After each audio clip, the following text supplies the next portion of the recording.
Hi, I'm Case Lowe, co-host of the Open the Voice Gate podcast. The one question I'm constantly asked when it comes to Dragon Gate is, how do I get into the promotion? Well, stop asking and start listening to the Open the Voice Gate podcast, released every Wednesday on the Voices of Wrestling podcasting network. For exclusive news and show reviews, look no further than the leader in Dragon Gate coverage, Open the Voice Gate.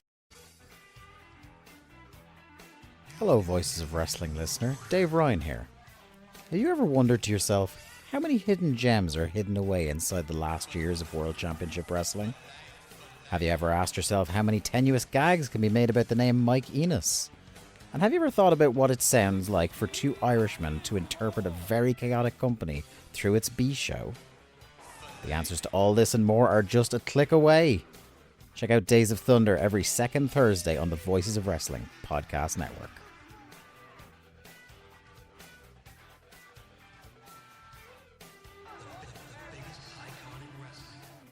This podcast is a member of the Voices of Wrestling podcasting network. Visit voicesofwrestling.com to hear the rest of our great podcasts, as well as show reviews, columns, opinions, and updates across the world of wrestling.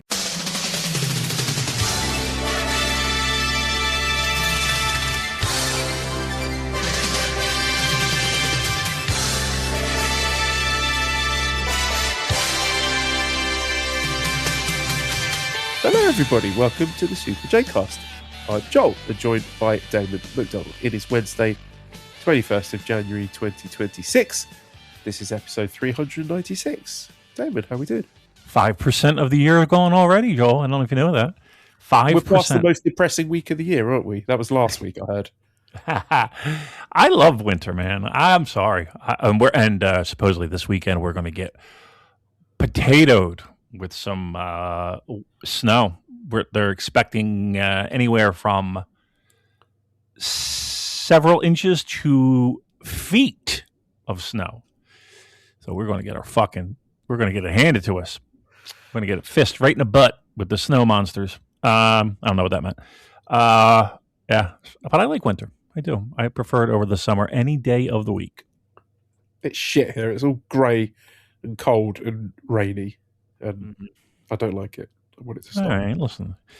You live in fucking paradise. You know, take a little bit of bad weather. Yes, it appeared to be paradise when you visited over the summer. It was. Winter is absolute hell.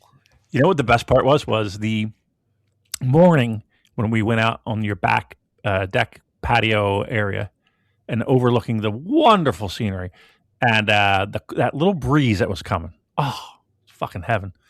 Lovely. But yeah, it's like it's freezing fucking cold right now. It's like single digits outside right now. And yeah, we're going to get hit with some fucking snow. All right, this weather report brought to you by Verizon. This is what people are tuned in to hear. They want to hear our hot takes about the weather. Yeah, what does 3 days British winters? Tune in to find out. Yeah. $10, please. Dig in your wallet, meteorology buffs. Weather watchers. I hate people who get so fucking panicky over snow. It's like you're not going to starve to death, number one. Number two, you'll be out of your driveway by like an hour or two. Like, fucking relax, people. People go into a panic, into a fucking panic. Like they're aliens falling from the fucking sky. It's snow. You've seen it last year. Read the fuck lax. Yes, that also grinds my gears. You know what else? You know what else? I don't like people on my lawn. I don't like that either. We're two old fucks talking about weather. But we have news. We have lots to talk about today because if you are, as Joe likes to say, if you got your fucking wallet out already, you know. We'll give you as much details as we can, but yeah, a lot of shaking going on in the world of New Japan Pro Wrestling. Yes, $10 subscribers would have enjoyed me and Jay Michael having a little fireside chat about the state of New Japan as we talk through his New Japan primer. So if you want some bonus audio content, it's a $10 feed, but it's the $5 feed, which is red hot. It's white hot today, Damon. It's popping off with delicious, juicy bits of pastrami all over the shop. And if you're listening to this live on YouTube, or if you're listening to the Patreon early upload of this, then you would already know this information. But I think we're just going to discuss it openly with the assumption that it's going to break containment at some point, because I've already seen Sean Ross Sapp doing little GIF quote tweets about stuff related to this. So I think it's going to come out sooner or later. But we were first. That's the important thing. Yeah, I mean, it is. Now, I will say this. So we were first to make it official, but I believe Sean put out something like the first week of something, like hinting that it might be a possibility, but he did. Here we go. But to be fair, right? So we're talking about Evil, basically, and Evil does that every year. So what we have been told, just to get straight to the point, shall we? We have been told that Evil is done. Finished with New Japan. His last match was yesterday, the show on January 20th, and he's headed for WWE to join his partner, his Io Sky, and that's that. Which, like, what was your initial reaction to that, David, when you heard? A bit surprising. I mean, I know that there was little rumbles, little things that had kind of. I'd heard that he had been going. He'd been saying goodbye to everyone, but everyone just assumed that he was just taking the same early year break that he had done last year. I don't know if he'd done that the year before that, but nobody was saying to me, "Oh yeah, he's gone." Right. So waking up to that news was a bit shocking, and then that was followed up with more texts and conversation about a litany of people who will be saying goodbye in the very near future to New Japan Pro Wrestling. That's where you come in, Joel, and you say, "Yeah." What do I say? I'm giving it to you. I'm giving you the ball to spill the beans, if you will. Sorry, I got distracted because now Brian Alvarez and Wrestling Observer newsletter are talking about this as well. So, is that right? We got carte blanche to talk about it. So, well done those people who are smart enough to pony up the $5, because you would have heard this way before anyone else did. Did Big Bri give us any credit? Did Big Bri give us any credit? I don't know. I'm just looking at a tweet here. There's not really much detail in it. Okay. Well, where should we start? Which name should we start with first? Well, let's talk about Evil first. All right. I know a lot of Western fans are going to be popping out the champagne for this one because they don't like Evil. They don't like House of Torture. I don't necessarily think this means House of Torture is going away. I think more than likely that they just pass leadership to someone else, whether, maybe it's Doki, they've positioned him as this god of the junior division. Could be him, could have a junior lead-in. But I don't think this necessarily means House of Torture is going anywhere. But it's just, for me personally, I think this is a loss for New Japan. I think Evil, whilst you might not like the way he's been booked, he is a consummate professional, and he was there at the end of the day to put people over and make other people look good. And he was fucking great at that, as we outlined for our Wrestle Kingdom review. It was an absolute masterclass the way he put over Aaron Wolf. So to lose someone who is that selfless and that professional, that's a shame, right? That's a loss. All rosters need someone like Evil. And on another note, I was hoping that at some point we would get the redemption arc for him, where he turns babyface and rejects House of Torture and does all that. But this is the nature of the beast, isn't it? Like, when guys leave the company, you don't always get them having done everything you wanted them to do. Right. There's always a few things you think, I just wish they'd done this, wish they'd done this. But with that being said, Evil had accomplished pretty much everything there is to accomplish in New Japan relative to his level of talent, right? This is not a guy who you would have expected or demanded to be like headlining a Wrestle Kingdom or being the ace of a company, but for a guy who was a very solid, if unspectacular worker, reliable, selfless, he achieved a lot. He had G1 finalist, he was a world champion, and I think he deserved that. So it's not like, oh, well, we've left so much money on the table with Evil leaving the company. Like, the big picture thought from me here is that roster turnover is good. So whilst, I might be a little bit disappointed for the reasons I've outlined, him leaving gives a huge opportunity for someone else to step up to that role. And it does make me wonder, all this stuff that's been going on with Callum Newman, were they doing that knowing that Evil's on his way out? Like, is it Callum Newman is going to be the top heel at the company now? Because could be that, could be Jake Lee, I don't know, could be someone else in House of Torture, maybe. There's so many possibilities, and that is exciting, that when a big name like Evil leaves, that frees up a spot on the roster for someone else to step up and take that opportunity. So there's silver linings to that. I agree. I agree with just about everything you said, in the sense of the guy is one of the rare New Japan Pro Wrestling mainstays, so to speak, that has done it all. Like forever, he will be in that video montage of IWGP champions. He's had great matches. He's had some disappointing matches. He's had there's not a guy on that roster that I think, maybe like guys like Kenny or I don't know. Like, I would probably say we're talking about polarizing wrestlers. Like, the Evil's probably, as long as we've been doing this show, is probably top of, if not the top of the list when it comes to that. Again, there are times where you just shake your head and you're like, why is he doing this? And then there's other times where it's like, well, yeah, of course they trusted him in a big spot to put over a guy in his first pro wrestling match in front of, near 50,000 at the Tokyo Dome. But yeah, makes sense. I think even when he was at his most controversial, I don't feel any of the anger and the vitriol was ever directed at him specifically. It was more the booking rather than anything that he was doing with it. I think, it was generally accepted that this is a, good company guy who's just doing what he's told. Yeah. Yeah.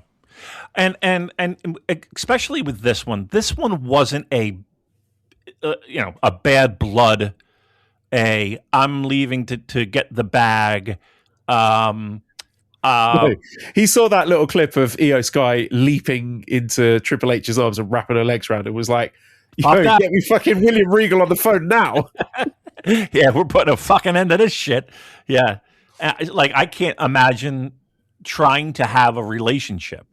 Like it's already difficult being a pro wrestler and having that, that's your job and you're on the road so often and you're rarely home. And when you are home, you're trying to make the most of it. But that's a tough life. Now, both of them in separate, areas of the world.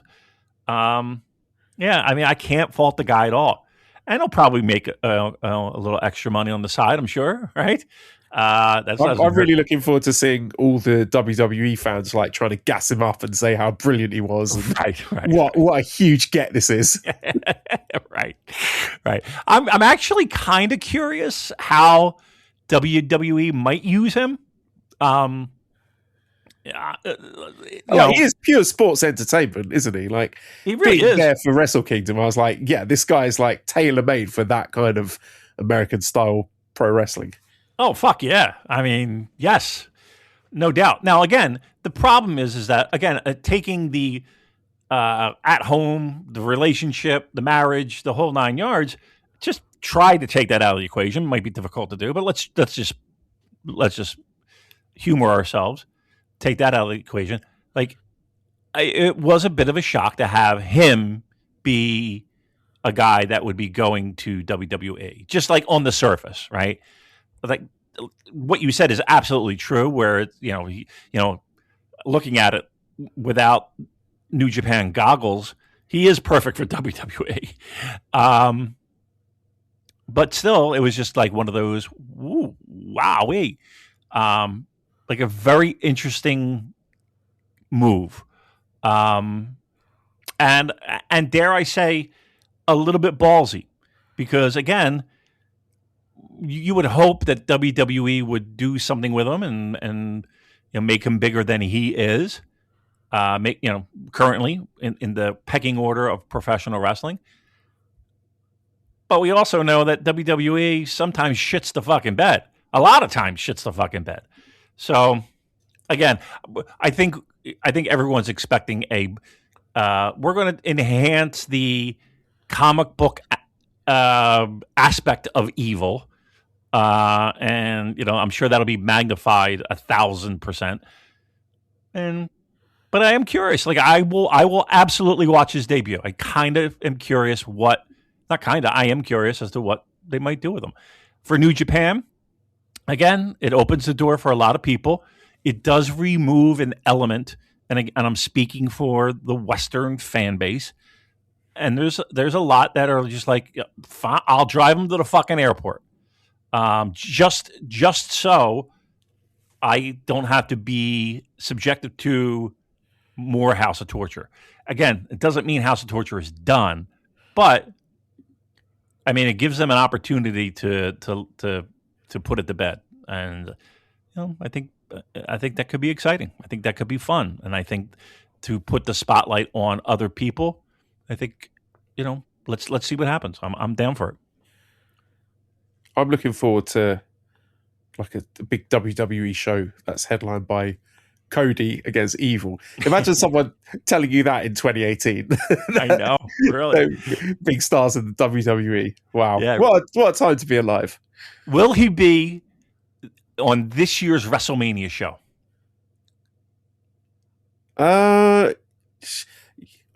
Sure, why not? Like, let's put him in the Royal Rumble. Let's go big. Oh, when is the Royal Rumble? Isn't that like this weekend? And I think it's in Saudi Arabia, isn't it? I think. I don't know. Okay, I'll. Like, he would have a hell of a WrestleMania entrance. Oh, you kidding me?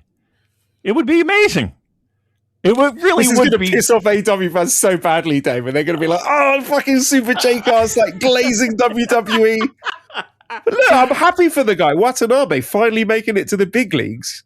Oh, jeez, Louise. Oh, Joel. When you have reached the top wrestling company in the world, right? How can you not be happy for the guy? I'm proud of him, my boy Watanabe. He's done it. Go.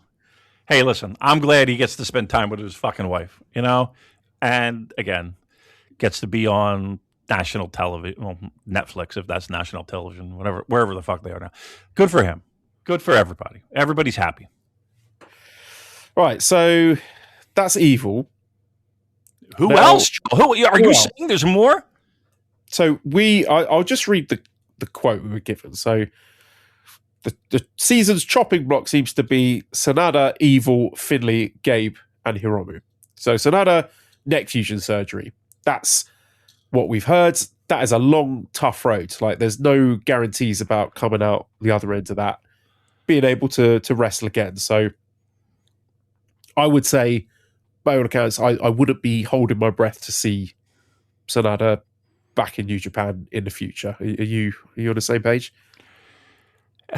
Yeah, I mean, when you start talking about spine, neck, and especially, again, I'm not saying like he's 65 and he's ready to collect a pension, but he's up there when in pro wrestling age.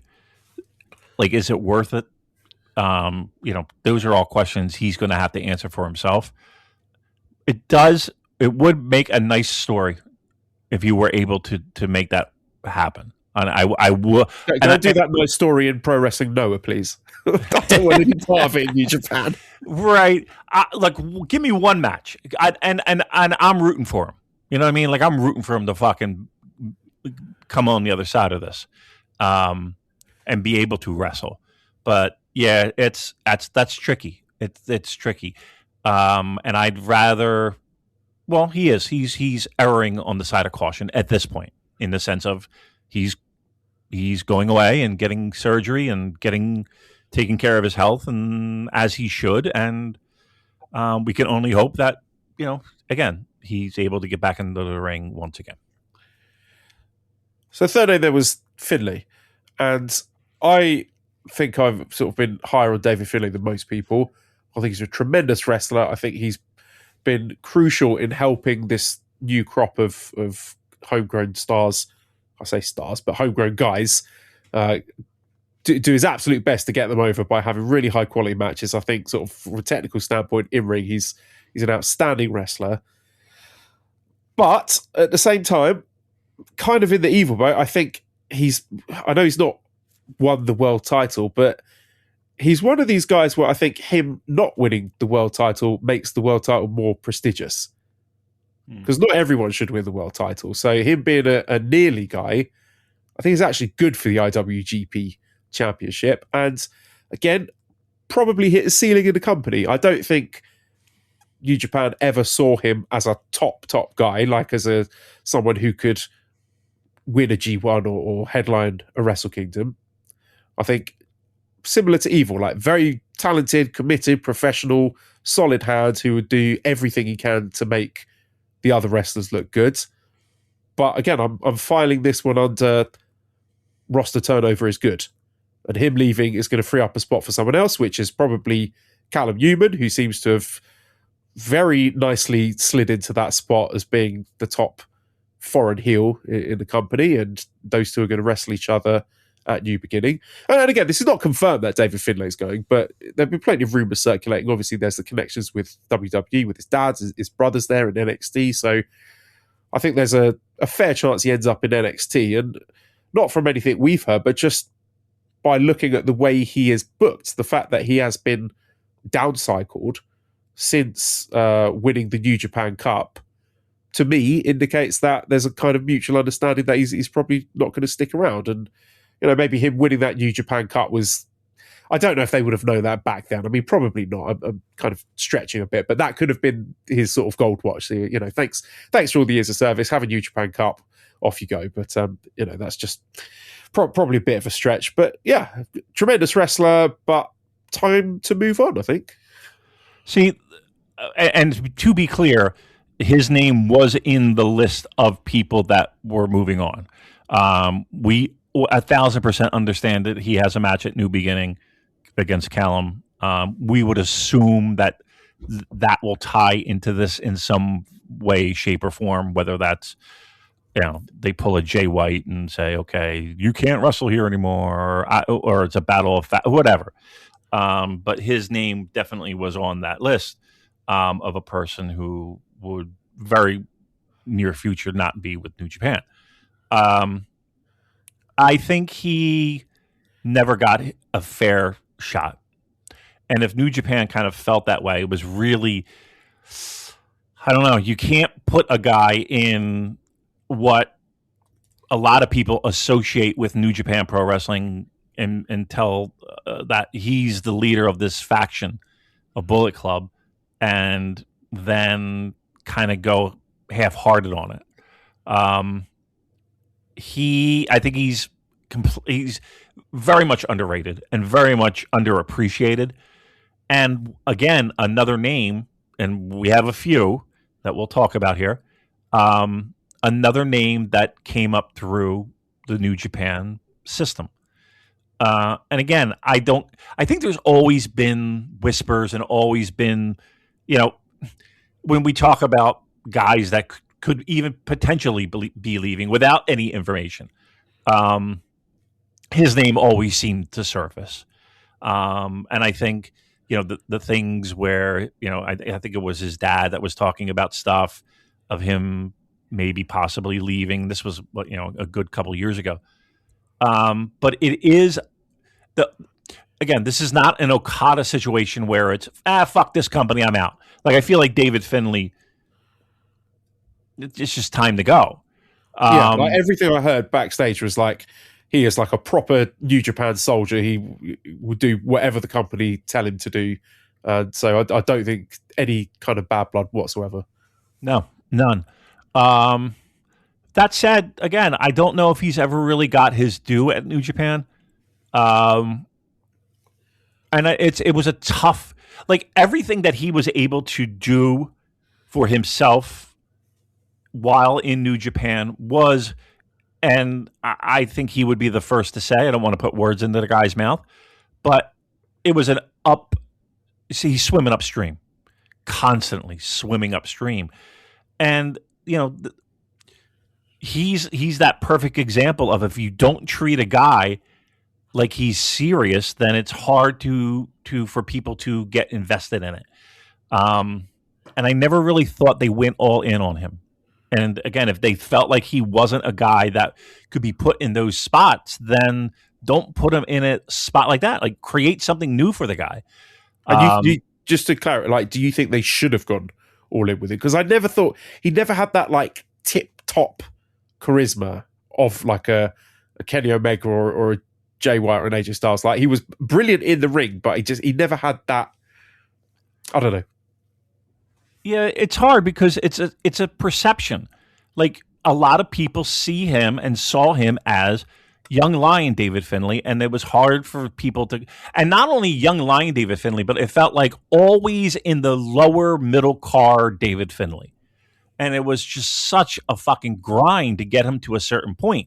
And once they did get him to a certain point, it was like, oh, he's the new leader of Bullet Club. What? And people kind of weren't into it. And that's partially the company. And again, there is an argument to be made, like if we're going down the list of Bullet Club leaders, I see people's point where it's hard to go shoulder to shoulder with Kenny and AJ and even Jay White. So they were all given like big things out of the gate, whether it be like G1 wins or IWGP title wins, to really cement the fact that they're a top guy. Yeah. I mean, you have to do that. And again, just by putting him in that position, that's a tough road. And I don't, again, if the company's not going to go all in, and if they're going to go 75%, that's tough. So yeah, to me, he's a guy that I feel like it's going to be a bigger loss than people think. And I'm not saying like gates are going to drop and business is in the shitter but I think like he is. People throw around solid hand a lot. Like he's a guy that I think will be missed with the current group that's waving goodbye. Like there are a lot of holes to be filled. And again, the one thing that just troubles me a little bit is the fact that these are all homegrown guys. Except SANADA. Let me take that back. SANADA, obviously not, but you get my point. So far, evil David Finlay. But there's more. Yeah, we'll come into the next one, but I just think this is the natural life cycle of a foreign wrestler in New Japan. And I think people might miss and not give credit for what he did for his opponents. If you think of his series of matches with guys like Yota Tsuji or Hiroki Goto or Shota Umino, I think he was really had a strong hand in Shota Umino elevating himself and finding extra gears off the back of last year's New Japan Cup final. So whilst it might not be for any individual accolades that he had or any really transcendental matches, I think what he did for his opponents in helping them to grow shouldn't be understated. I agree. I mean, the upper middle of the card gets a little bit lighter. I mean, there's people that are going to need to step up. And again, it is opportunity for a lot of people. And I know there are probably a lot of salivating mouths there just waiting for that opportunity. But like those are Evil and David Finlay are two really solid guys in the middle of your show. That's going to be missed. So the next name, Gabe Kidd. I think we've talked plenty about him before. So there's not a huge amount to say there. I mean, my understanding was that he would like to have a dual contract, but I'm a bit skeptical on the value of those because you don't want to share your toys with other people. That's no good. So I think, again, I'd just be repeating myself at this point. I think from an in-ring standpoint, there is still a lot of value in Gabe Kidd and maybe playing that role that Finlay played in helping the new guys get to that next level. Like, have a program of matches where he's against a guy like Yuya or a guy like Oiwa or a guy like Yuto Ice. Like, that would be really, really good. So I'm not chasing Gabe out the door, but I think the ship has sailed on him ever being a top guy in New Japan, which is sad because the potential was absolutely there after Wrestle Dynasty last year in that match with Kenny Omega, but he wanted to have his cake and eat it, and I do stand by my original assessment that the work he did in AEW fundamentally compromised the character he was trying to present in New Japan, and he never really recovered from that. So whilst he's still a very talented wrestler with a lot to offer, he's never going to be a top New Japan guy. So I'm ambivalent on him whether he stays or goes, and I'm probably expecting him to go. He's I don't know, that this one is a disappointment in the sense of this time last year we couldn't rave enough about him and the potential and how he's leaning into this, defender of New Japan, and how everything felt authentic and everything felt like, touches and tastes of how a lot of people were feeling in the state of New Japan and being a fan of New Japan. Like, he was kind of saying the things we were all thinking. And then, that kind of dried up rather quickly. I mean, getting hurt in the opening week of G1, that didn't help at all. And then, he's out jumping off fucking cages and shit at AEW, So it's just kind of like, wait, what's happening here? What's going on? That is a big disappointment because there's a ton of what could have been, and again, injuries never help, obviously, but it was more than that. And I think when the native New Japan Pro Wrestling fan started to feel, what the fuck's this? You're a lot of talk, but you're saying one thing, but you're doing another thing. And like that was one of the rare times that it was more of a Japanese kind of what the fuck's going on, as opposed to Western dorks, kind of spewing off at the mouth about what they want from a Japanese pro wrestling promotion. So, again, we always say we're not going to fault a guy for chasing the bag. Again, I don't think this is a situation where, I mean, look, Gabe Kidd's not liked by everyone in that fucking company. Let me be very clear. And it's a matter of you made your bed, and and good luck. That's really what it is. But there is a big taste of disappointment for me, anyway, of what could have been. And the last name that's rumoured by our sources to be on its way out is Hiromu, which, again, was going to be a big surprise for a lot of people. My understanding, I remember years ago, Damon, we were talking about him like he was a transcendental, cannot miss, absolute nailed-on megastar for this company if they just moved him to heavyweight. Yeah. And from what we hear, he was asked to do that, but he was quite happy with the role that he had in the junior division. Again, I don't know if that's true. That could be complete bullshit. Who knows? It felt like last year the matches he had putting over Kosei Fujita and Francesco Akira in Best of the Super Juniors, and the post-match promos he was giving in that tournament really, to me, felt like that was it. He was done as a junior and he was going to be moving up to heavyweight. But then obviously something has changed and that never happened, right? He had his heavyweight tag run, well, open weight tag run, if we call it that, with Naito. You know, he'd flirted a bit with heavyweight where he'd had these open weight matches with Naito, with Hinare, people like that. But for whatever reason, never really pulled the trigger on him becoming a heavyweight. And yeah, it seems like, again, that ship has sailed at this point. And from what we hear, he possibly more interested in following Naito down whatever path he's going. So it's hard not to look at Hiromu as potentially leaving as another missed opportunity. But again, I'm looking at in terms of him freeing up space in the junior division and roster turnover. Like I think I've seen enough Hiromu Takahashi at this point. Love the guy, great wrestler, very charismatic, but I'm not going to be crying into my cornflakes about him moving on to do something else. Yeah. I mean, there was that stretch where he was, quite honestly, one of the hottest guys in New Japan.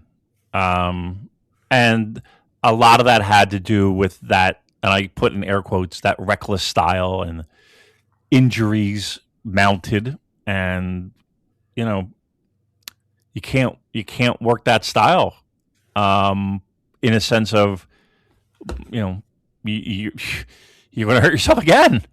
But I think back at like the Kamitachi days, and yeah, I don't see him. I mean, he could definitely wind up doing tours and doing shows, but I don't expect him to sign full time anywhere in the States. Yeah, I think he's Naito bound, whatever that might look like.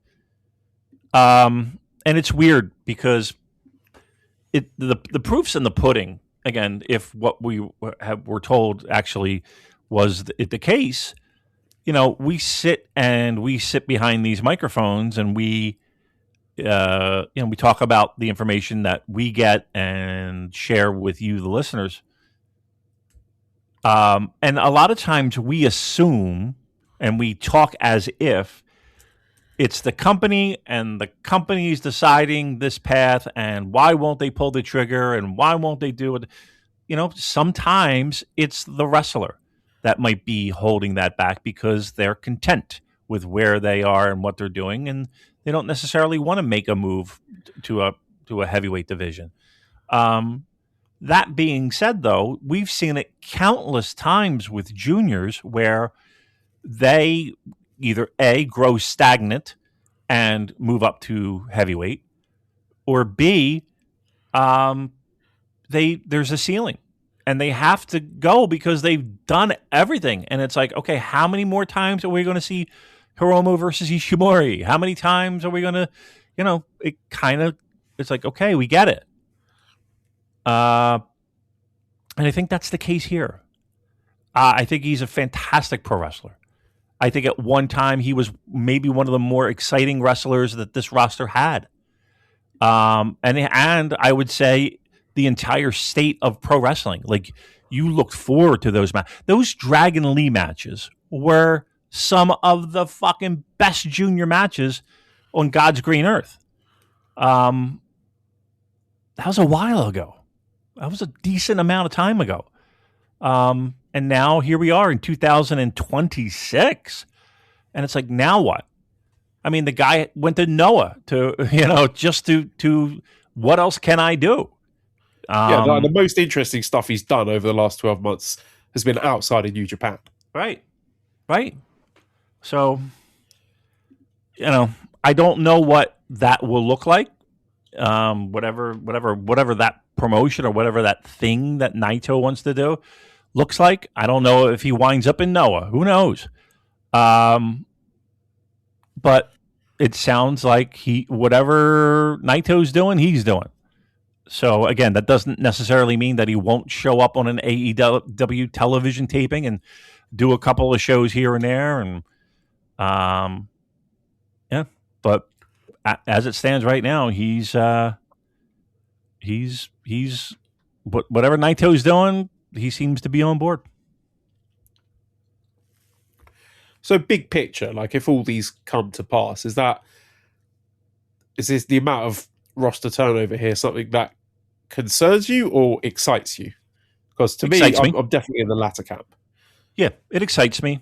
Again, the biggest issue I have is that they're all, again, minus SANADA, mind you, homegrown talent. Like they've all gone through the dojo system. They've all, have been with this company throughout. And it's a little bit sad when those people that you're used to seeing show after show after show after show are no longer there. But there is something fresh and exciting and vibrant about the idea of who and how is and what is next. Like that's an exciting thing and an exciting time. It doesn't mean it's going to be as good as it was. We might take a step backwards here, but we also might take 2 steps forward. Who knows? But it does give people opportunity, and that's the silver lining in all this. It's going to give guys opportunity, and we'll see if they take the ball and run with it. Right, so let's dip into these Road to the New Beginning shows that took place at Korakuen Hall. I'm not going to go match by match or anything. Let's just sort of talk about some of the key things that emerged from it. So let's do a little Young Lion Cup date. So I think arguably the most interesting thing that happened so far in this Young Lion Cup was Zane J going rogue. So during his match with Daiki Nagai, Callum Newman popped up ringside and started interfering in the match, slid a chair into the ring, and Zane J used it to attack Daiki Nagai. Full view of the referee, got himself disqualified. So Zane J has now been taken on as the new protege for United Empire. I love the angle. I thought it was great. It was exciting. They've not done anything like that with Young Lions for a long time. I think it's a really great way to make Zane J stand out rather than, going down the Gabe Kidd path of being like, Shindy Hon, blah, blah, blah, dojo boy, rah, rah. Like instantly he's become a detestable heel. And I love the work that Callum Newman did in that as well, just being this bitter, corrupting influence, like ruining it for everyone else and, getting in people's ear and winning them round to his diabolical way of thinking. I just thought all round really excellently done angle. Yeah, it was, quite honestly, I mean, I was excited for the Young Lions Cup to begin with.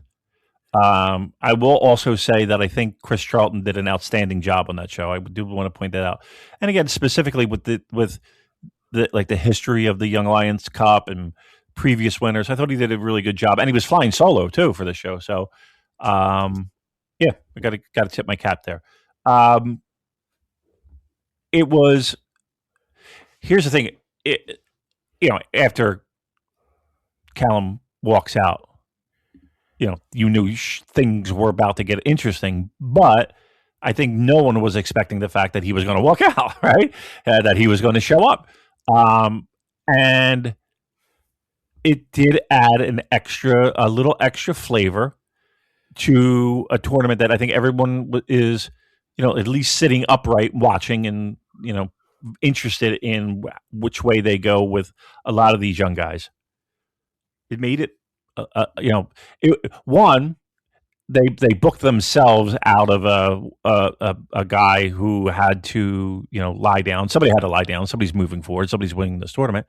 But it was a creative way to kind of give somebody a loss and at the same time make them bigger, which is not always an easy thing to do. So, yeah, I mean, it was unexpected. It kind of jolted you a little bit, and yeah, you just made somebody a bigger name than he was when he walked in the ring. So, success. Yeah, I can't shit on that at all.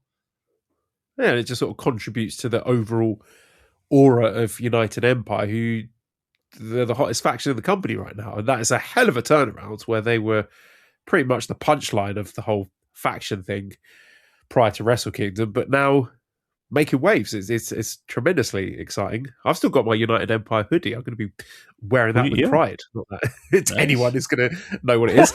But yeah, so we've got Sho Makato and Katsuya Murashima, as expected, as predicted, going through to the final. So the two more senior young lions, they're going to face each other at the show at Korakuen Hall at the start of next month.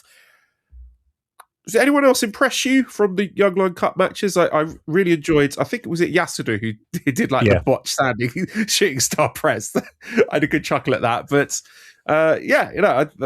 what stood out to you? Anyone really catch your eye in those other Young Lion matches? I thought every match was good. Again, it's funny, Yota Tsuji getting the win with a Boston Crab. And we made comments about that. What's the quote? I respect the guy who does one move Bruce Lee, 1,000. I fear the man who practiced one kick 1,000. I fear not the man who practiced 1,000 kicks one time, but the man who practiced one kick 1,000 times. Right. So, it's like, not that it wasn't before for these Young Lion matches, but again, it kind of gave it a little bit extra juice when it's locked on. That was the one thing. Like I was very happy. Like he could have won. He could have maybe a suplex or maybe a fucking whatever, a basic hold. But I know Boston Crabs are a staple when it comes to these things. But again, it was just a nice little extra spicy Boston Crab just because of what we saw a few weeks earlier. So. No, I definitely did that. That did not go unnoticed. Also, pretty cool that they're all getting merchandise now. I like the Murashima shirt with the big katakana symbol that just says "Moo" on the front. I wish I could have bought myself a Moo shirt while I was in Japan. I know nobody's going to get this reference, but it's like in spiral carpets. Okay, move on. Go ahead. That's a good one, Damon. Yeah, thanks, love buddy. it. My 90s Britpop reference. There you go. Let's stay with United Empire for now because they did some cool stuff on these shows. Callum Newman said backstage that he is the only foreign wrestler with a multi-year contract.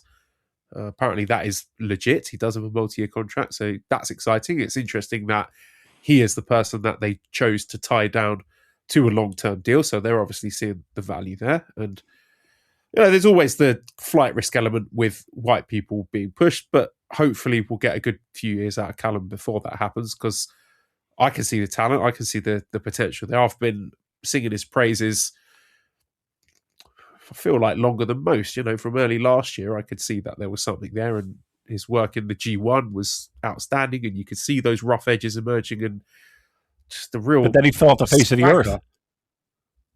Yes, he did fall off the face of the earth, but I don't know what that was all about. But he's back now, and I'm happy he's back because he's got real attitude and swagger, just as this bitter little shithead who's still nursing all these grudges and grievances that have been inflicted on him over the last few years, and is just taking it out on everyone else. I love that. Again, we're mixing real life with storyline stuff, which is, I think, the best kind of drama you get in pro wrestling. And I really enjoyed the angle that they did when they took out Shingo and they injured his ribs, and he's going to be missing the rest of the tour, and which is a shame. That's probably ruined his honeymoon plans. I was about to say he's going on honeymoon. He's going to Hawaii or something. He's going to be. He's going to put ice on his wrist. Oh no, I can't. Oh, that's point. No, sorry, we're going to have to cancel the flights. Call the hotel. Notice off. That bloody Jake Lee. They've ruined everything. But Shingo is due to be back at New Beginning in Osaka. But again, I just thought of a very good angle. Just they've gone all out here, pulled out all the stops to make United Empire and Callum Newman and Jake Lee look like a bunch of badasses. Yeah. Well, and the good news is that there's obviously more to come and bigger things to come, right?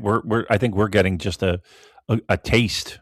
We're the appetizer course, and things are looking good. And Like, we haven't even hit the fucking, the entree yet. So we know that's coming. We know that's right around the corner. So again, he's committed.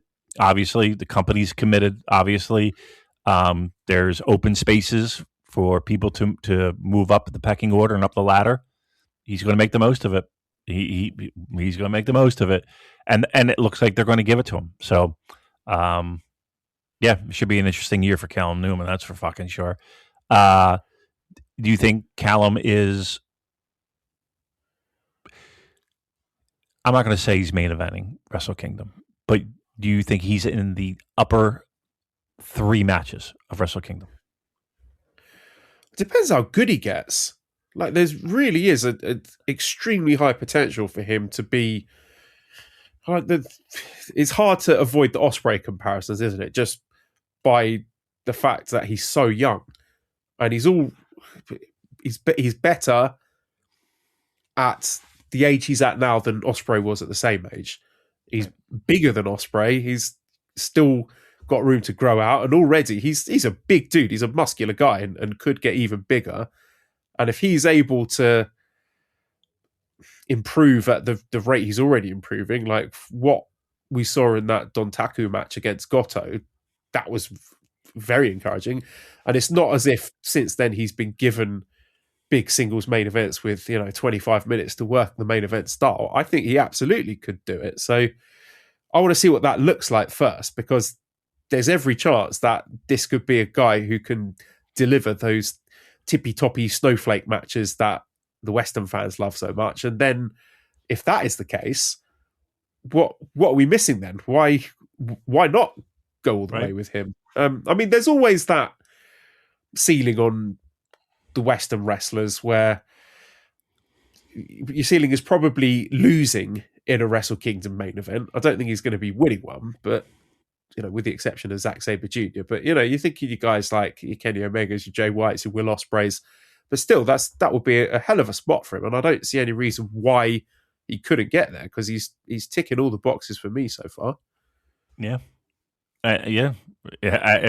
We forget that he is young and he's still growing into his body, and he's growing into himself as a pro wrestler. We forget that. I think the only thing, like, barring injury, I think the sky's the fucking limit. I really do.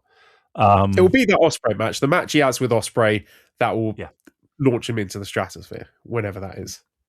Again, we've said this about Will, and again, this was a year, at least over a year ago, talking about Will, and he could have a great match with just about anybody, and he's everyone's best match, and blah blah blah. I still think he has that in him. Is he the same Will Ospreay as he was 3 years ago, 4 years ago? No, I mean, injuries have caught up with him significantly. That said, if there's going to be a match where it's going to be like, okay, you need to tune in and see this match, he's a guy that I would trust wholeheartedly to help elevate him. And they're pals, and they have relationships outside the ring, and I mean, I think not only is it Will, and here's the thing too, kind of circling back, like David Finlay is a guy that can do that too, I think. And like, I think people need to circle that New Beginning match. I really do. Let's talk a bit about Jake Lee. We have a question here from Doom FPL says, what do you make of Jake Lee's presentation? I haven't been a fan in the past, but his new character is quite intriguing. I'm willing to give him more of a chance. I think this is better than tag Jake Lee. And I know that we were hyping up Jake Lee and Gabe Kidd and the idea of him being in a tag situation. Look, I think the biggest challenge that people have with Jake Lee being put in this position is when the bell rings and I need you to fucking have a great match. Can you make that work for us? So I'm willing to hold out. Let's put it this way. What I've seen so far has been more than fine. Good stuff. My issue was when the bell rings. And I think that's a lot of people's problems too.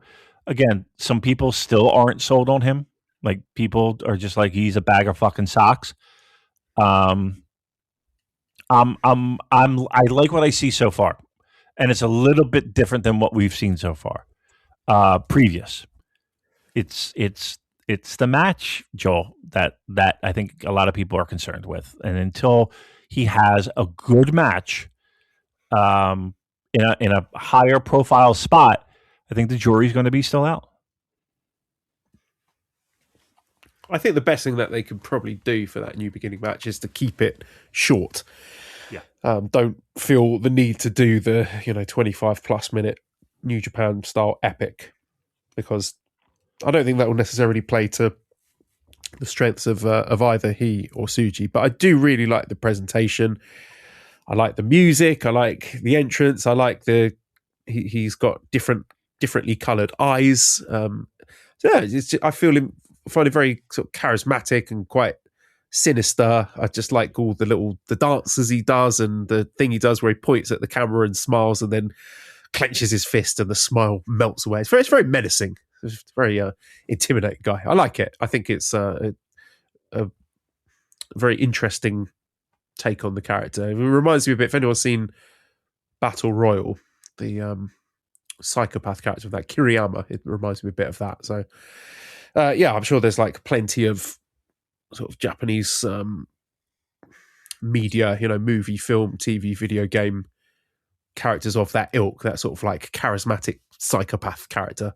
And look, to be clear, I don't think he is necessarily being positioned as a top guy in New Japan.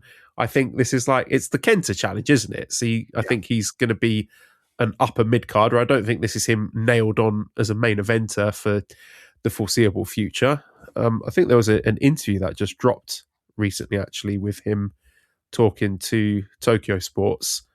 There's a quote here Andrew's put on the Discord. He said, Jake calls himself the court jester who can speak truth to the king here. So, I mean, that kind of indicates that Callum is the leader and, Jake Lee is the court jester, which is like a fun way of putting it. But, I'm enjoying the presentation so far. I find him very, very fun to watch, very absorbing. And, again, if he can make that enjoyable and watchable in the interstitial moments of his match between the moves, then I think we're onto something there. I think it could be quite successful. And he's a handsome man as well. Concerns? With the Tsuji match specifically, my fear is that this match doesn't hit, right? And people are going to be like, wow, fucking New Japan's cooked because now they have this champion who can't carry Jake Lee to a 92,75,507 star match. Do I have concerns about that? Not really. I mean, it's only New Beginning. If it can scare off some of the monthlies, the tourists, then right. More's the better. No, I think it would be really good. Okay. All right. Listen, I'm cautiously optimistic. How about that? Cautiously optimistic, because to me that's going to be a big challenge for Tsuji, and it's going to be, again, that depends on how the match is structured. I'm not going to sit here and lie and say I have no concerns, but I'm cautiously optimistic. It's worth a try, isn't it? It's worth kicking the tires on him. Yep. All right, let's talk about some of the title matches then. So there was another Openweight Six-Man Tag Team Championship match where the challengers, Bishamontin, Oleg Boltin, Yoshihashi, and Hiroki Goto defeated the champions, Hartley Jackson, Ryohei Oiwa, and Zack Sabre Jr., 18 minutes and 7 seconds, as Goto pinned Oiwa after a GTR. Comb Factor says, was that the best never six-man tag match of all time? Ooh. It was really good. I thought it was really good. I was a little disappointed in the title change.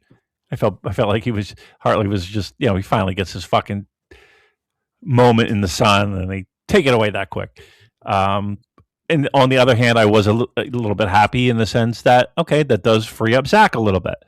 And I think Bolton and Goto and Yoshihashi are probably the best never 6-man tag team.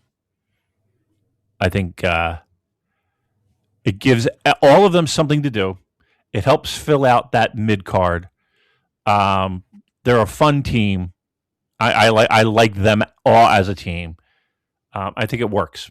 So again, there was little tiny things where that I was like, that sucks that TMDK lost the titles, but I'm totally okay with who holds the title because I think they can have more of a run, keep those titles interesting and fresh, have great matches like they had here, and it frees up guys on the TMDK side, so I'm okay with it.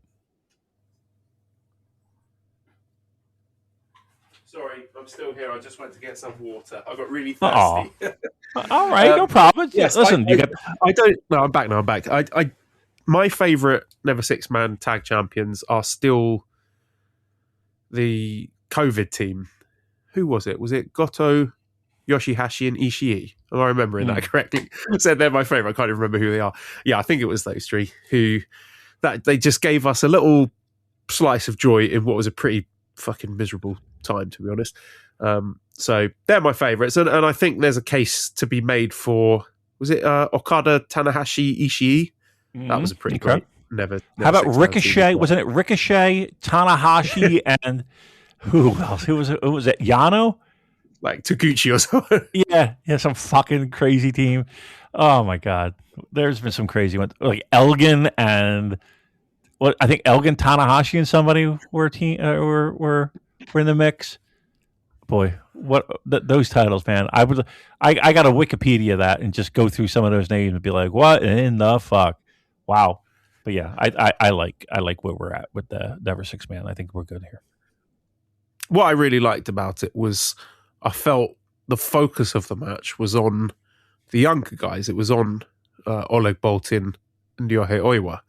So whilst it was Oiwa that ate the pin, I think there was enough in the match that sort of threw more fuel into that fire that I felt was kindled during World Tag League and specifically in that New Year Dash main event where I feel we really got something here. And he's starting to find himself. He's starting to feel the love of the crowd. And like I said, like these guys are starting to get it, right? The big dogs have moved on. It's a new era and you got to stake your claim. Like you deliver or someone else is going to take your spot. Yeah. And to me, from what I've seen so far, given that, he's been put in a tag match and a trios match, I was delivering the goods so far. I'm excited to see what his singles work looks like now. And he's got some interesting stuff coming up. I think he's got a main event with Goto, if I'm not mistaken. Yeah, he's got a main event with Goto on February the 2nd at Korakuen Hall. So I think that's going to be a really nice indicator of where we're at with Oiwa. And Bolton has got a special singles match with Hartley Jackson. So it'll be interesting to see where that goes. He's Bolton's facing Ishii for the Strong Championship in the Trancoid show as well. Yeah, I'm going to go to that. I told you it was like tickets are fucking dirt cheap. I'll be there. I mean, how about that one spot where Ollie's just fucking doing his little tilt-a-whirl on the beefy Hartley, and that was pretty fucking impressive. I've got to be honest with you. Big boys bagging around in there in that ring. It's nice. I love it. Go get your water. I think this is also like a case in point for what I'm enjoying at the moment, using the veteran wrestlers to be there to showcase and complement the younger guys. So Zach and Hartley and Goto and Yoshihashi, like they're all really good in this match, but I felt everything that they did was there to service Oiwa and Bolton, which I think is exactly the way I want to see the more experienced wrestlers used. I mean, there is absolutely a place for, guys like Zach or Goto, whomever, to have their runs in the main event and little soirees with the world title. But by and large, like, this is still fitting into this theme of the new era where, we're going to talk about this in the heavyweight tag match on the same show, the main event here, which was the IWGP Tag Team Championship #1 contenders match, where Yuya Uemura and Shota Umino defeated Taichi and Tomohiro Ishii. 30 minutes, 38 seconds. Shota pinned Ishii, second chapter. Good shit. Great. Really great. Like I would go so far as to say, if you haven't watched it, and again, I can understand why you might be a little bit like, I got better things to do with my weekend or whatever.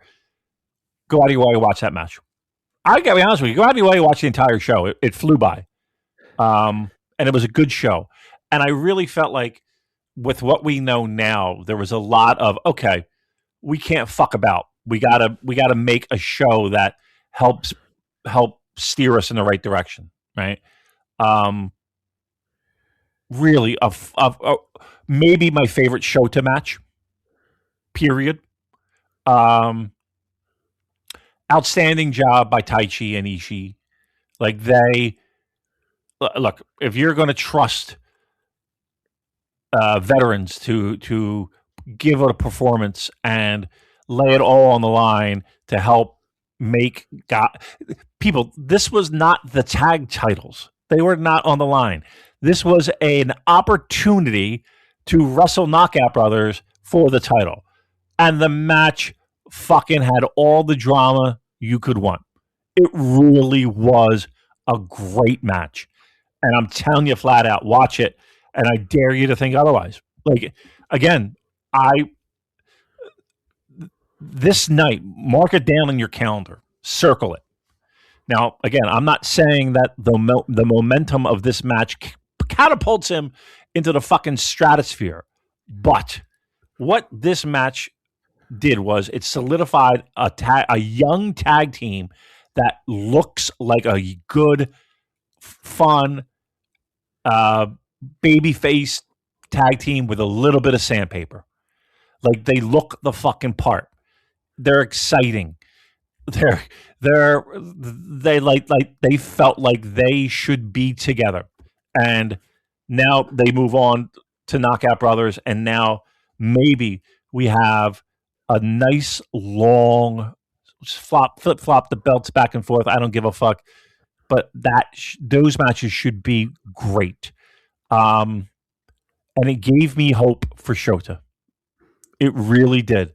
It showed me that he has all those critiques and all those things that we've talked about him throughout the years of just not having the sandpaper, and he's cosplaying a pro wrestler, and it just doesn't feel authentic, and it just doesn't feel like he's even comfortable in the ring, let alone in the position that he's in. This match will give you hope. I promise you. And once again, I don't care if Ishii's 40, 50, 60, 107. He is fucking great. And I don't care that it's, you get one Ishii match, you know what you're getting. I don't care. I don't care. He delivers.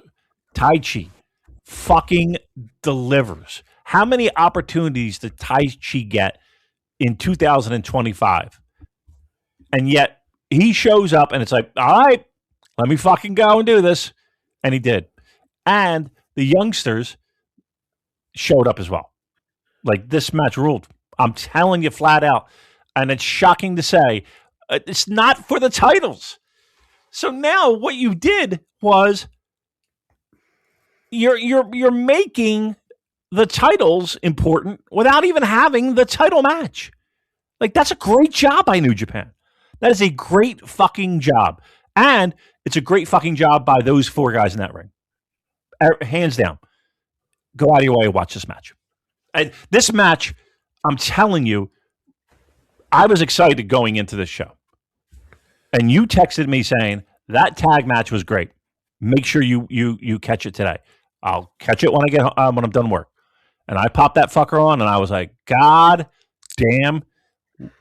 The words came out of my mouth. We're back. We're back. Just about to say it. We're fucking back. Like that. I'm telling you, go out of your way to watch it. It's really that good. Yeah, match of the year contender for me. And I know, like, it's only January, but I put it on the shortlist because, like you, I thought it's fucking excellent. And arguably as good as the match, or even a bit more exciting than the match, was the promo in the ring afterwards by Shota Umino. And he's a guy who's really sort of struggled with his character, his identity. And I've said for a long time now, the problem with Shota Umino is he's not cool. Right. And you can't force someone to be cool by slapping nicknames or haircuts or ring gear or fancy trousers or motorcycles or connections to other cooler wrestlers. You can't force that. You're either cool or you're not. And that's why it was so gratifying to hear him, like almost word for word, what I've said about him. He stood there in the ring and said, I'm not cool. I'm a loser. The only way I can be cool is by fighting and struggling and beating people up. And I was like, yes, finally, he's starting to get it.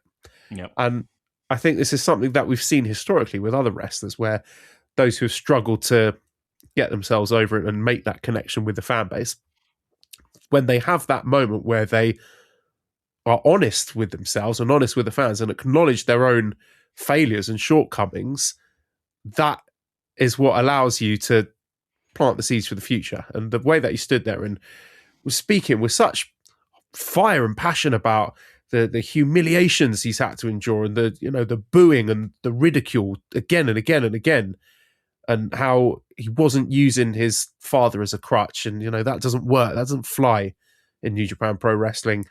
And even though he was getting the piss ripped out of him and everyone booing him when he was putting his neck on the line to entertain the fans, there were still people cheering for him and coming up to him and saying, hey, I hope you come back next time, and giving him that will to go on. So he finds himself in a really interesting spot, doesn't he? Whereas, the temptation for a lot of fans would be like, turn him heel. But I'm not sure that's what would be best here. I really think that somewhere in there's quite an endearing babyface who has acknowledged that he's a bit of a failure and can try and grow something from the ashes of that. Like, when I heard him pouring his heart out like that, I was like, fuck, I want to see this guy succeed now. I want to see him get his redemption after hitting rock bottom and having everyone laughing at him. I found that incredibly compelling, and I'm really glad that he seems to be acknowledging that and leaning into that. And he's not someone that I think can be quote unquote fixed by giving him a different gimmick or different ring gear or a different haircut or a different nickname or different entrance music. Like, fundamentally, he's a fucking good wrestler. He is really good at that hard-hitting style. And, I started to see that with his run in the New Japan Cup last year. Like, that New Japan Cup final with David Finlay, I was just like, whoa, where has this guy been hiding? He was outstanding. I thought he had a really good G1 as well. The tag stuff has been excellent. He just seems to have found his niche. Like, he's found a style in ring that works for him, which is just like, again, it is that classic Never style. He is working that style like, your Taichis and Ishis, where it's just, laying in the chops and the forearms and the elbows, the clotheslines, the lariats, the knees. I think he's really good at it. I think he's a really, really good pro wrestler, and he's starting to find confidence now. I really hope they don't just break up the tag team, which, seems like the obvious thing to do and seems inevitable at this point. But I just think a tag division is such a great vehicle to rehabilitate and find meaning and purpose for singles wrestlers who've kind of lost their way a bit.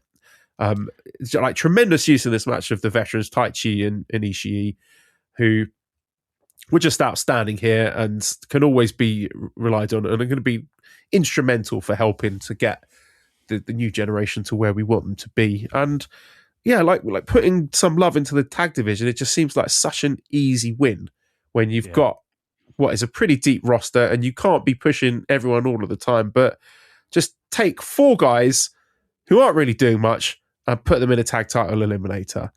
and they go out there and they kill each other. And if it continues to be booked this well, then the prestige will come. Like the heavyweight tag titles will feel like one of the most sought after championships in the company, and people look forward to it. I looked at the card for New Beginning on Osaka, saw semi-main event tag team titles. I was like, fuck yes.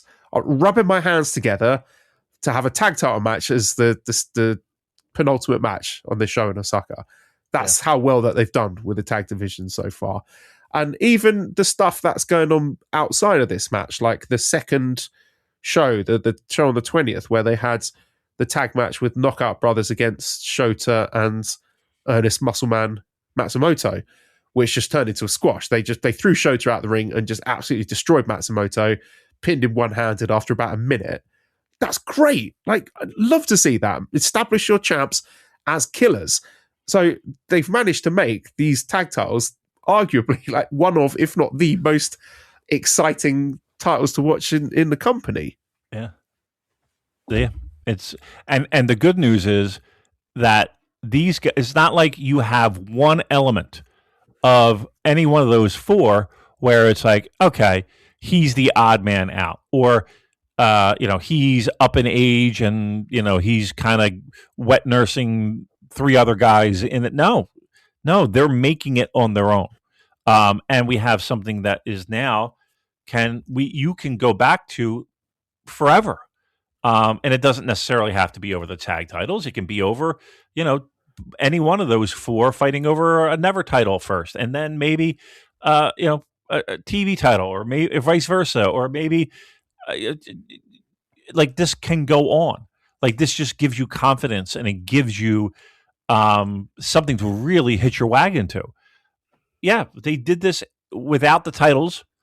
They did this without any bullshit.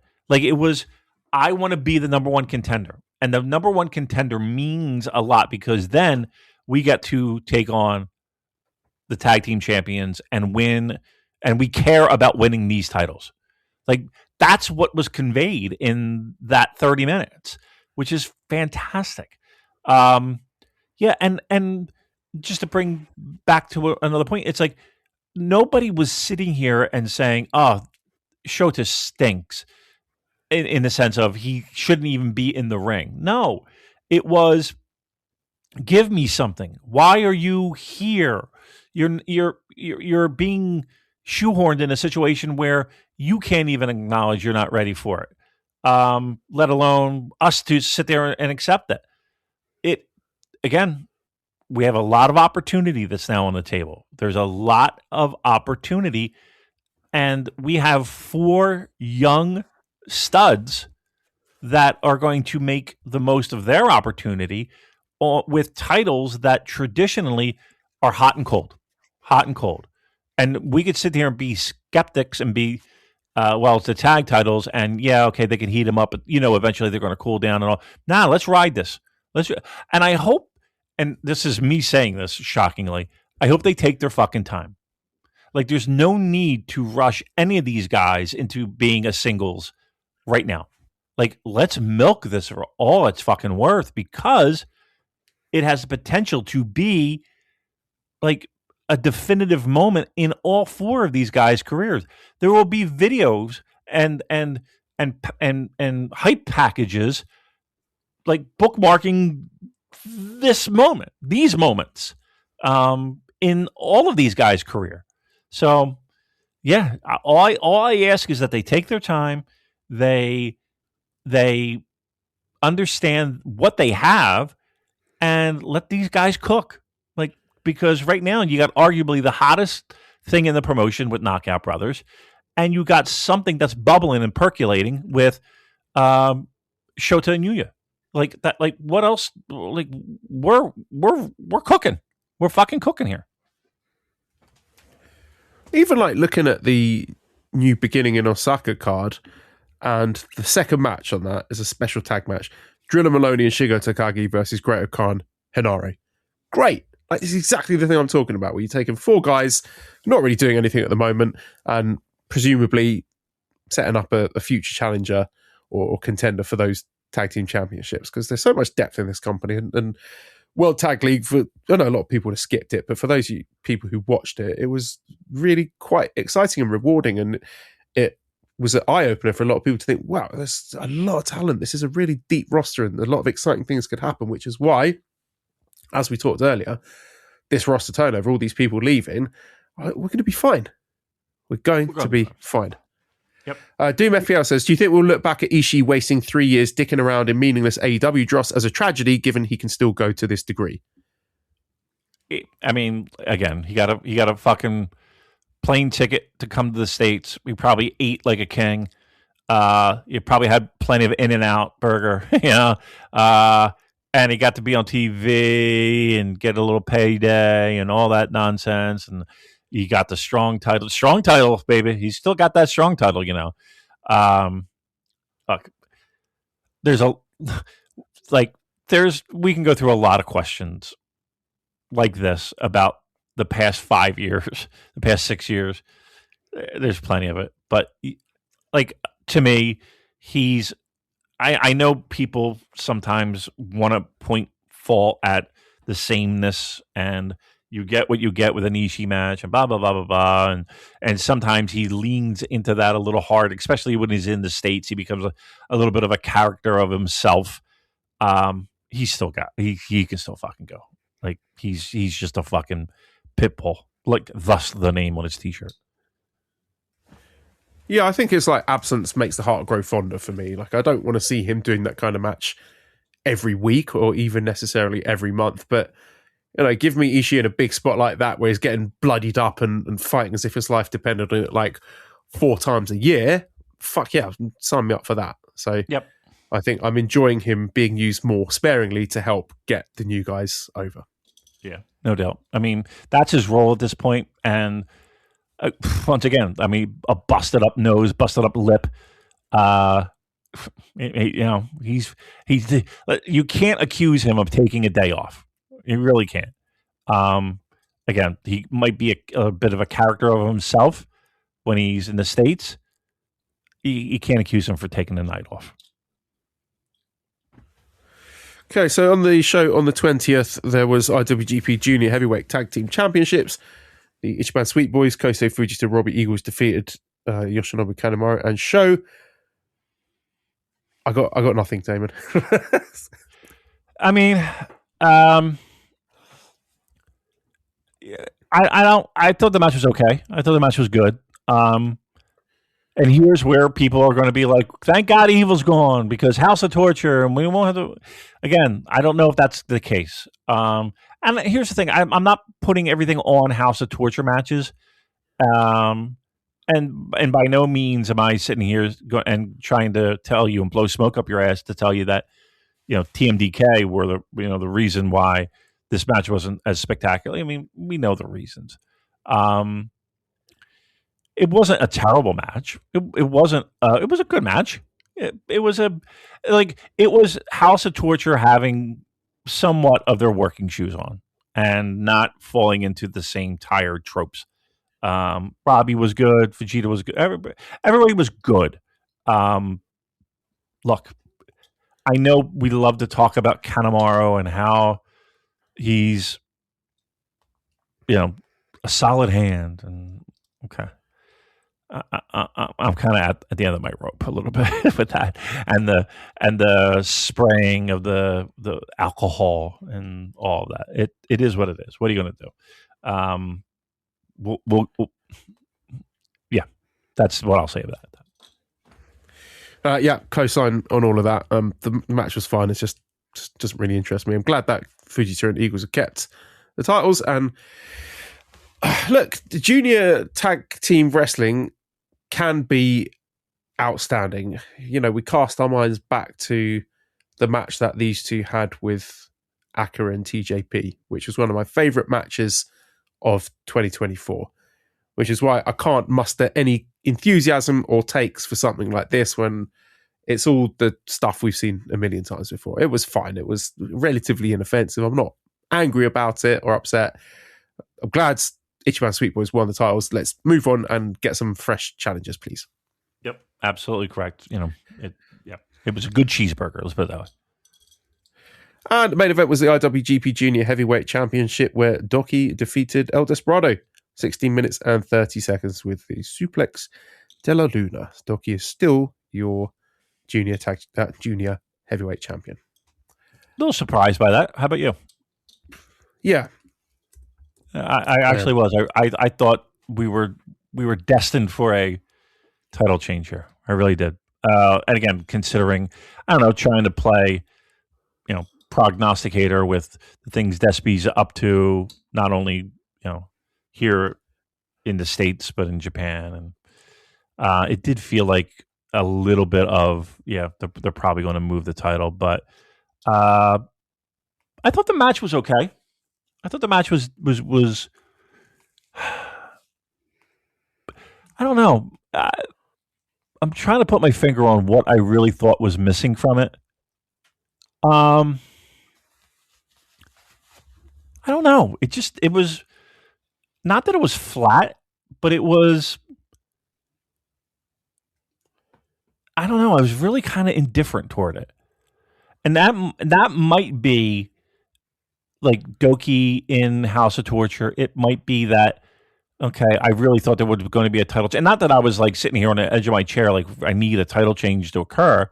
But I just I guess I was resigned in my mind that it was going to happen. And I think I was more excited about, okay, where do we go from here?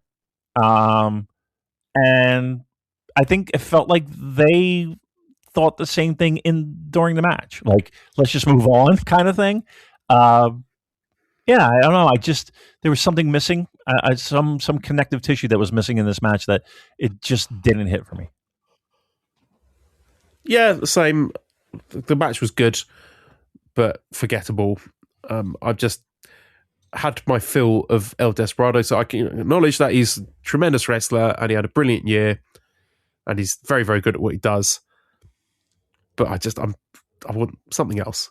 This just doesn't excite me for the junior division. I really want to sort of fast forward so we can get into some more exciting stuff. I want to see Francesco Akira in the mix. I want to see Kosei Fujita in the mix. I want to even see fucking Master Wato back in the mix. Again, it just doesn't interest me. I don't know. It's very, very harsh, but I don't.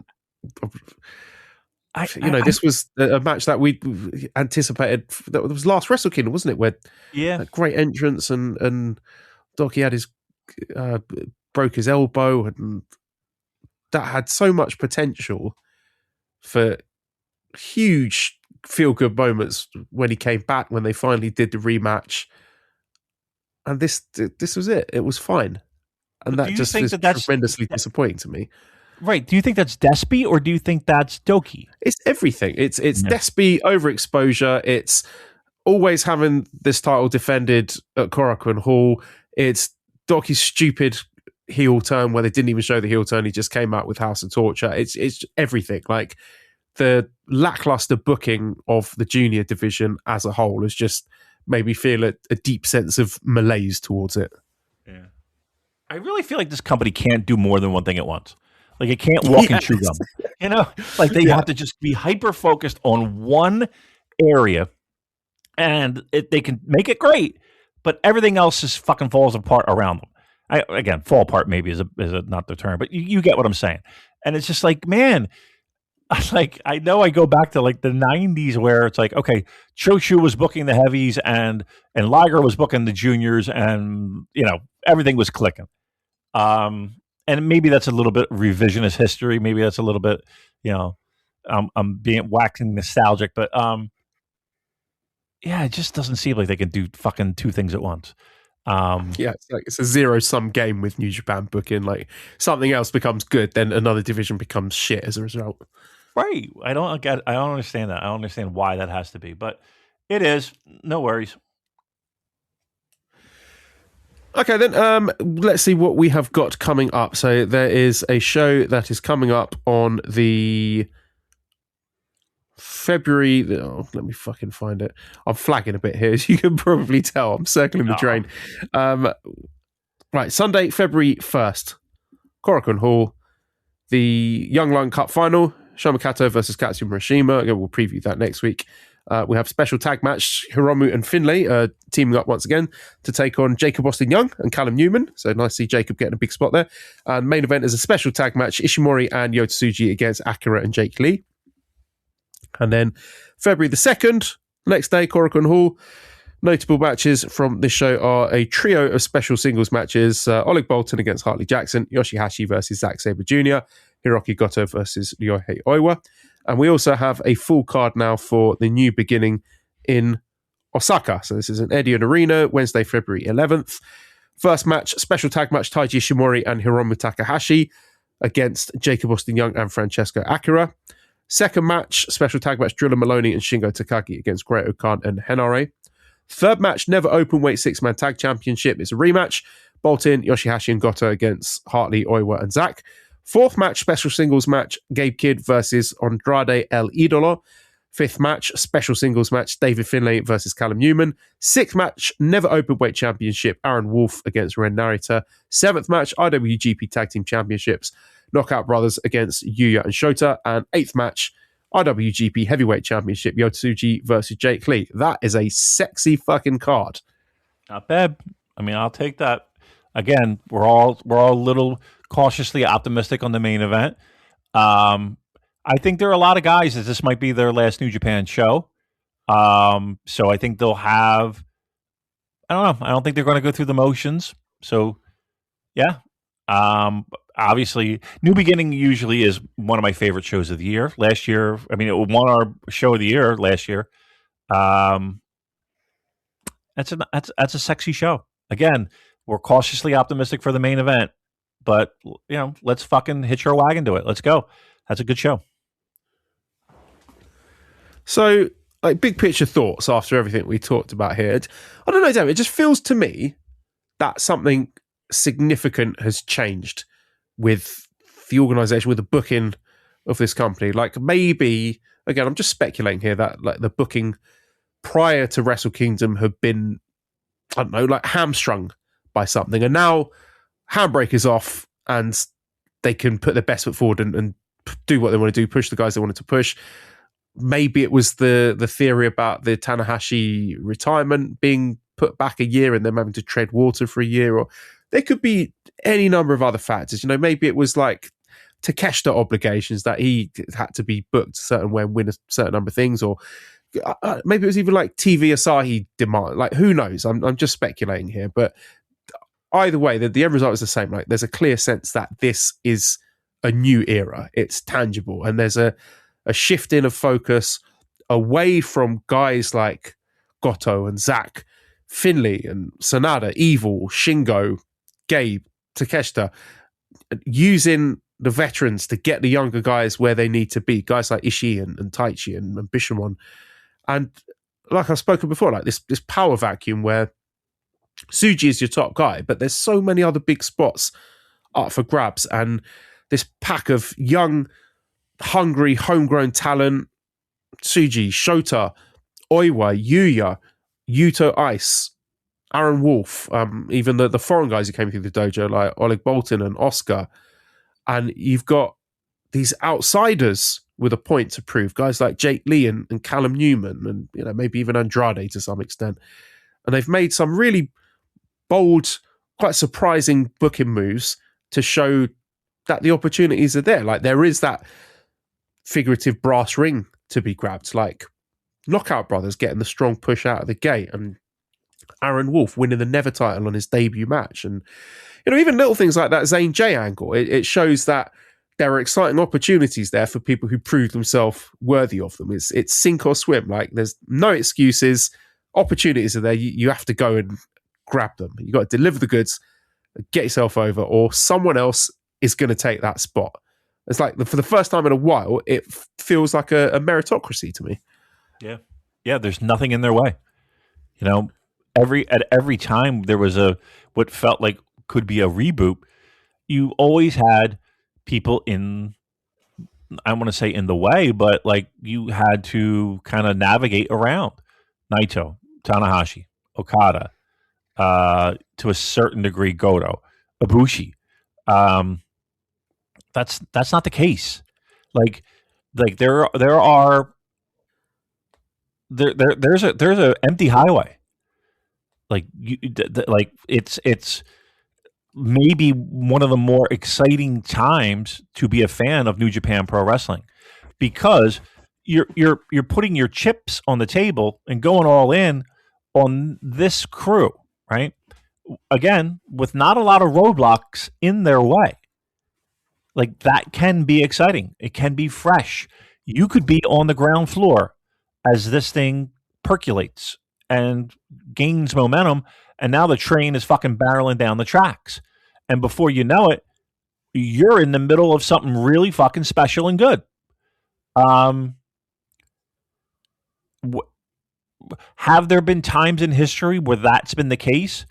Yes, to a certain degree, but even like if you go back to the early Takahashi years, it's not like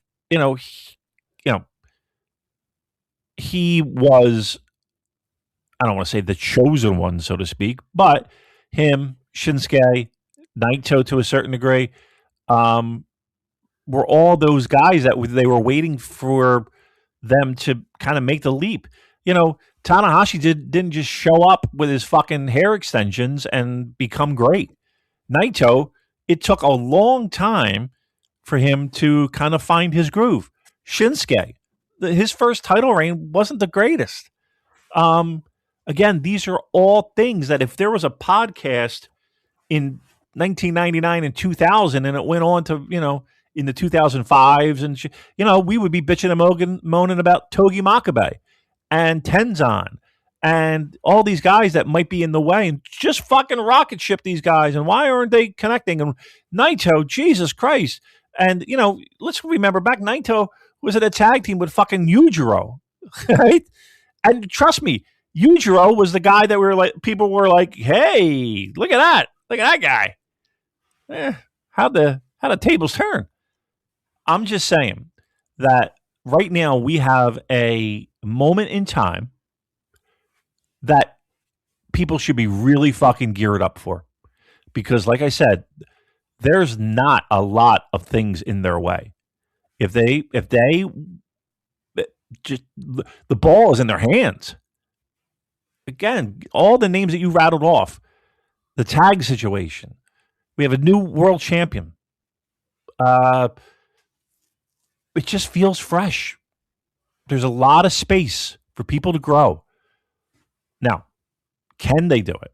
Well, I think we have a very talented roster, but we don't know. And I will say that's the exciting part. And that's why we do this podcast, because let's see where we are in 2027, January 4th. And let's see where we're at 2028, January 4th. And let's see where we were with G1 in between then. Like, we got a lot to be excited about. I truly believe that. And I think this roster feels it too. Let's see you next week.